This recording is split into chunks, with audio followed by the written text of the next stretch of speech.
আজ সকালের ব্রেকফাস্টটা ছিল মাশরুম স্যান্ডউইচ দিয়ে। বিকেলবেলা একটু বেড়াতে বেরিয়েছিলাম।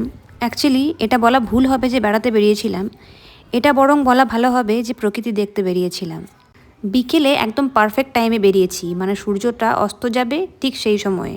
আর ওয়েদারটাও ভীষণ সুন্দর ছিল সেদিন। চারিদিকে শুধু সবুজ আর সবুজ। এই ধান ক্ষেত দেখতে যে কী ভীষণ ভালো লাগছিল তা নিজের চোখে না দেখলে বোঝা যায় না। রাস্তাটাও লাগছিল অপূর্ব। একটা জায়গায় গিয়ে আমরা একটু দাঁড়ালাম কিছুক্ষণ। আর এইসব জায়গায় দাঁড়িয়ে কখন যে টাইম পেরিয়ে যায় বোঝাই যায় না। ধীরে ধীরে সূর্য অস্ত চলে গেল। আমরা স্টিল ওখানে দাঁড়িয়েছিলাম বেশ কিছুক্ষণ সূর্য অস্ত চলে যাওয়ার পরেও।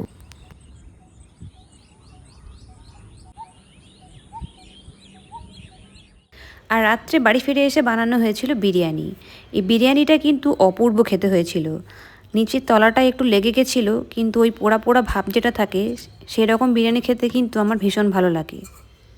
আজকের ভিডিওটা যদি ভালো লেগে থাকে তাহলে লাইক, শেয়ার, সাবস্ক্রাইব অবশ্যই করে দিও। টাটা।